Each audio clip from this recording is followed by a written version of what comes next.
చాలా మంది మదిలో ఉన్నది. ప్రజారాజ్యం పార్టీ ఎలా అయితే కాంగ్రెస్ లో విలీనం చేశారో, జనసేన పార్టీ కూడా త్వరలో ఒక పార్టీతో విలీనం కాబోతోంది. అది ఎంత వరకు కరెక్ట్? ఇది రాజకీయం, ఏదైనా సాధ్యం, ఏవైనా చేస్తారు. డౌన్ ద లైన్ ఒక 10 ఏళ్ల తర్వాత ఆంధ్రప్రదేశ్ లో ప్రాంతీయ పార్టీ అనేదే ఉండదేమో. అంటే నిప్పు లేకుండా పొగరాదు కదమ్మా. 2029 లో మళ్ళీ బీఆర్ఎస్ పార్టీ, మళ్ళీ కేటీఆర్ గారు పగ్గాలు పుచ్చుకుంటారేమో చూడాలి. దాని తర్వాత తెలుస్తుంది. ఏమిటమ్మా నీకు అభిమానం ఉంటే అభిమానం, కేసీఆర్ పార్టీ అయిపోయిందమ్మా. మరి నందమూరి తారక రామారావు గారే స్వయంగా చంద్రబాబు నాయుడు గారిని ఎంత దారుణంగా నన్ను మోసం చేశాడు ఆ వ్యక్తి. నిజంగా ఆ రోజు వైస్రాయ్ హోటల్లో ఈయనకి అధికారం కావాలని చెప్పి వెన్నుపోటు పొడిచారు. రామారావు మరణానికి ముఖ్యమైన కారణం అతనికి నేను సాక్ష్యం. వంటింటి రాజకీయాలు చేసింది ఎర్రబల్లి దయాకర్ స్వయంగా చెప్పాడు.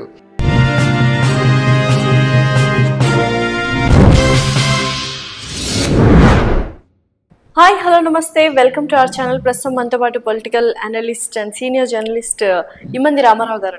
నమస్కారం అండి. నమస్తే. చాలా మంది మదిలో ఉన్నది, ప్రజారాజ్యం పార్టీ ఎలా అయితే కాంగ్రెస్ లో విలీనం చేశారో, అలా జనసేన పార్టీ కూడా త్వరలో ఒక పార్టీతో విలీనం కాబోతోంది. అది ఎంత వరకు కరెక్ట్? నిజమా అబద్ధమా? అంటే నిప్పు లేకుండా పొగరాదు కదమ్మా. నా తాలూకు ఆలోచన కూడా అదే.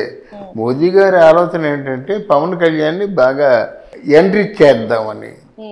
తర్వాత పవన్ కళ్యాణ్ లాంటి సమర్థుడైన నాయకుడు తన అండర్లో ఉండాలని అర్థం చేసుకోండి. ఎందుకంటే పవన్ కళ్యాణ్ లాంటి ఒక నాయకుడు ఉంటే ఆంధ్రప్రదేశ్ ఆయన చేతిలో ఉన్నట్టే.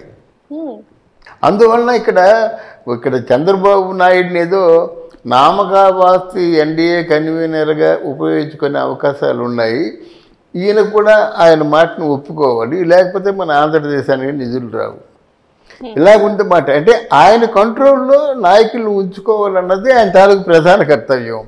ఆయన ఎంత స్ట్రిక్ట్గా ఉన్నాడంటే మోదీ గారి ఆత్మ, లేకపోతే మోదీ గారి తాలూకు మౌత్ పీస్ అనుకున్నటువంటి అమిత్ షాని దూరంగా పెట్టాడు. ఇప్పుడు నెంబర్ 2 కాదు, మోదీ దూరంగా పెట్టాడు. మోదీ గారి పక్కనే ఉన్నటువంటి అమిత్ షాని నలుగురు తర్వాత పెట్టాడు. ఎందుకు? ఎక్కడో కూర్చుండబోతున్నటువంటి చంద్రబాబు నాయుడిని చేతులు పట్టుకొని లాక్కొని వచ్చి చిన్నపిల్లలు లాక్కున్నట్టు పక్కన కూర్చోబెట్టుకున్నాడు. ఆ వీడియో చూసామా? ఇది రాజకీయం, ఏదైనా సాధ్యం, ఏవైనా చేస్తారు. అందువల్ల మన రాజకీయాలను మనం ఒక స్టెబిలైజ్ అయిపోయి ఆలోచించకూడదు. పరిగెడుతున్న రాజకీయాలతో పాటు దానికంటే ముందుగా పరిగెత్తాలి. జర్నలిస్టు కానీ ఎవరైనా సరే, విశ్లేషకులు కానీ ఒక చోట ఫిక్స్ అయ్యి ఉండడానికి. అప్పుడు అలాగన్నారు కదా అని పోయింది అంతే. అప్పుడు అంటే చంద్రబాబు నాయుడు కూడా మామూలుగా ఏంటంటే ఏసీ లేకుండా, దీపాలు లేకుండా, ఆల్అవుట్లు లేకుండా, టెస్టులు లేకుండా హింసించారు. ఇప్పుడు పోలీసులు అందరూ కలగాపులకంగా క్యూ కడుతున్నారు అన్నమాట. మరి అప్పుడు అలా కుట్టారు కదా, అలా తిట్టారు కదా. ఇప్పుడు రఘురామకృష్ణరాజుని శుభ్రంగా కాళ్ళే వాజ్పేయిలా కొట్టారు. వాళ్ళు వచ్చి ఎవరెవరైతే కుట్టారో వచ్చి కాళ్ళ పడుతున్నారు. రాజకీయాలు ఎలా ఉంటాయన్నమాట. నిన్న చంద్రబాబు ఏంటి, ఇవాళ చంద్రబాబు ఏంటి. డౌన్ ద లైన్ ఒక 10 ఏళ్ల తర్వాత ఆంధ్రప్రదేశ్ లో ప్రాంతీయ పార్టీ అనేదే ఉండదేమో, ఆ ఉనికి అనేదే ఉండదేమో అన్నట్టుగా ఇప్పుడున్న రాజకీయాలు కావచ్చు, ఇప్పుడున్న కూటమి కావచ్చు, ఇప్పుడున్న ప్రతిపక్ష ఆంధ్రప్రదేశ్ లో ఈ ప్రాంతీయ పార్టీలే కాకుండా ఆంధ్రప్రదేశ్లోనే కాకుండా తెలంగాణలో కూడా ఉండవు. ఈ Telangana already proved. Telangana maybe next year ఇంకొకసారి చూడాలి. 2029 లో మళ్ళీ బీఆర్ఎస్ పార్టీ, మళ్ళీ కేటీఆర్ గారు పగ్గాలు పుచ్చుకుంటారేమో చూడాలి. దాని తర్వాత తెలుస్తుంది. ఏమిటమ్మా నీకు అభిమానం ఉంటే అభిమానం, కేసీఆర్ పార్టీ అయిపోయిందమ్మా. ఇప్పుడు బండి సంజయ్ని కానీ ఇక్కడ తెలంగాణకి జనరల్ సెక్రటరీ, తెలంగాణలో పార్టీ అధ్యక్షుడు పెట్టుకున్నట్టయితే ఇంకోలా ఉండేది ఫలితం. కానీ అయినా పోటాపోటీగా వచ్చింది. ఇప్పుడు పోటీ చేసిన వాటిలో సగం గెలుచుకున్నారు. అర్థమైందా? నెక్స్ట్ ఏ బండి సంజయ్కో ఏదో మంచి ఆఫర్ ఇచ్చి పార్టీని ఎంట్రీ చేస్తారు. నెక్స్ట్ వచ్చే ఎలక్షన్స్ కాంగ్రెస్ పార్టీ కలకాలం ఉంటుందని నమ్మలేము. అక్కడ సెంట్రల్లో వచ్చినట్టయితే ఇక్కడ కాంగ్రెస్ పార్టీకి కొంచెం బలం ఉండేది. అక్కడి నుంచి నిధులు రావు. వాళ్ళు టీఆర్ఎస్ ఉన్నప్పుడే నిధులు రాలేదు. ఇప్పుడు కాంగ్రెస్ పార్టీ ఉంటే ఎందుకు ఇస్తారు నిధులు? అందువల్ల కొంచెం ఆలోచన మాత్రం ఉంది. వాళ్ళ ఎవరో ఒక ముఖ్యమైన వ్యక్తి చెప్పారు, ఆ మ్యాప్ ఉందట ఇండియా మ్యాప్. ఈ సౌత్ ఇండియా మాత్రం అలాగా రెడ్ మార్క్తో ఉందట. అంటే ఈ సౌత్ ఇండియాలో మనం కాన్కర్ చేయలేకపోతున్నాము అని వాళ్ళ దృష్టి అంతా సౌత్ ఇండియా మీదే ఉంది. కాన్కర్ చేయడం ఆల్రెడీ స్టార్ట్ చేసేసారు అని నేను అంటున్నాను సార్. బీజేపీ వాళ్ళు సౌత్ ఇండియానే అంటే ఆల్రెడీ స్టార్ట్ చేశారు. ఇప్పుడు అంటే నెక్స్ట్ ఎలక్షన్స్ నెక్స్ట్ ఎలక్షన్స్ లో డౌన్ ద లైన్ 10 years లో ఆంధ్రప్రదేశ్ లో ప్రాంతీయ పార్టీ ఉండదు మాక్సిమం. అవునమ్మా. తెలంగాణ అంటే ఆంధ్ర అంతే సార్. మీరేమంటారు?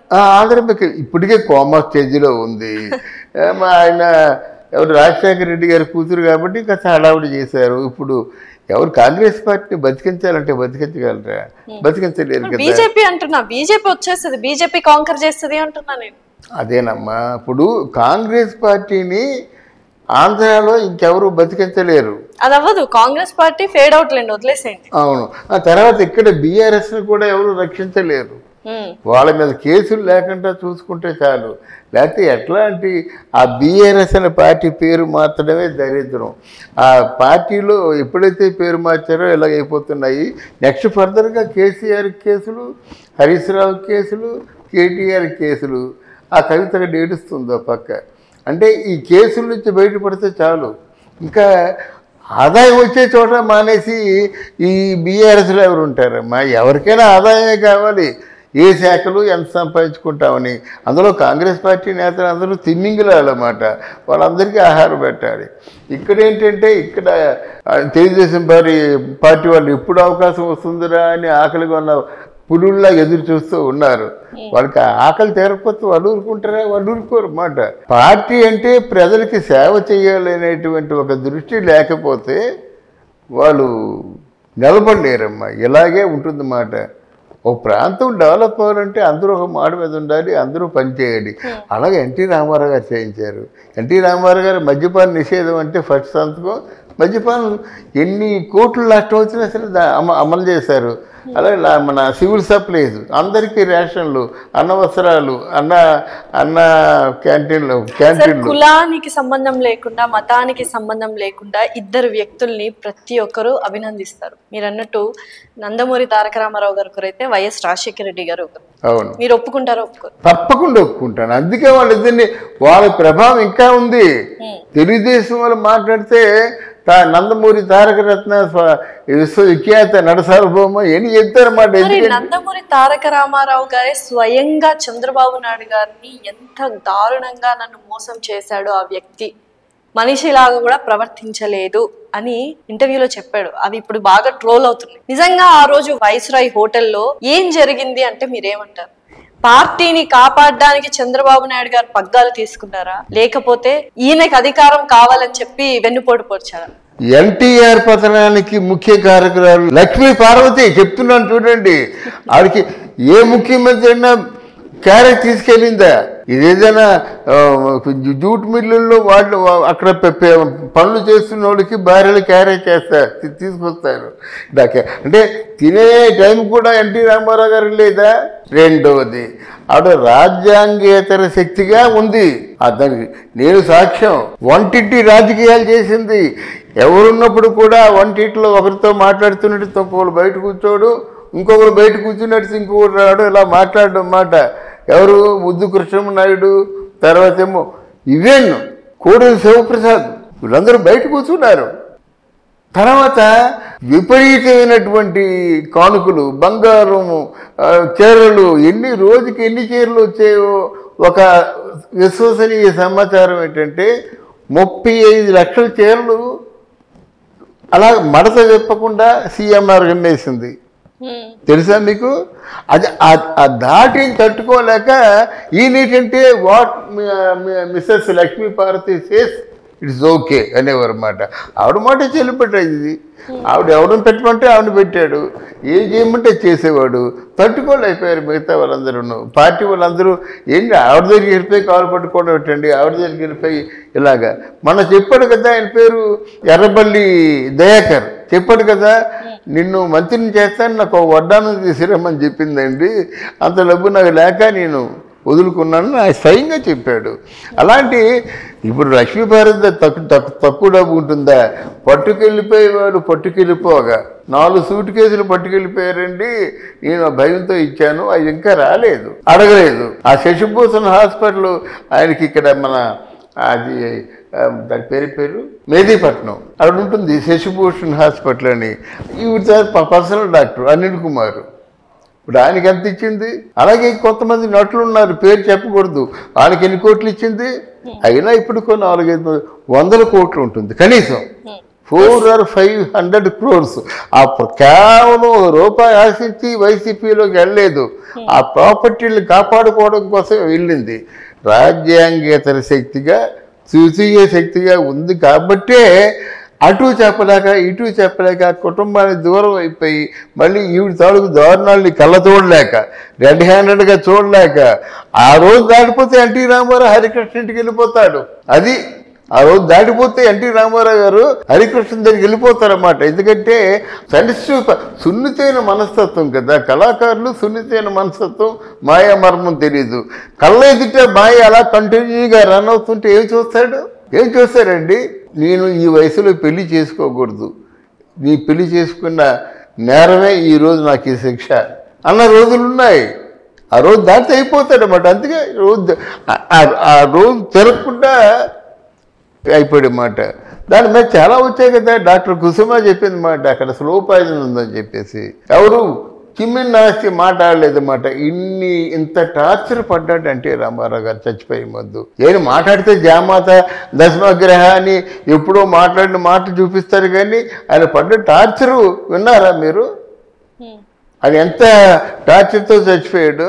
అందువల్ల ఎన్టీ రామారావు మరణానికి ముఖ్యమైన కారణం లక్ష్మీపార్వతి. నిజంగా ఆయన మీద నీకు భక్తి ఉన్నట్టయితే వైసీపీలో కలవదు. నిజమైనటువంటి భర్తగా స్వీకరించినట్టయితే ఆ ఎన్టీ రామారావు గారి జెండా కప్పుకొని చచ్చిపోతాననుకుంటుంది. కానీ ఫర్ ఎగ్జాంపుల్ చెప్తున్నాను, కృష్ణరాజు గారు ఉన్నారు, ఆయన భార్య ఉంది, ఇదంతా నా కుటుంబమే అనుకుంటుంది. ఈరోజు రేణు దేశాయ్ ట్వీట్ చేసి చూసారా?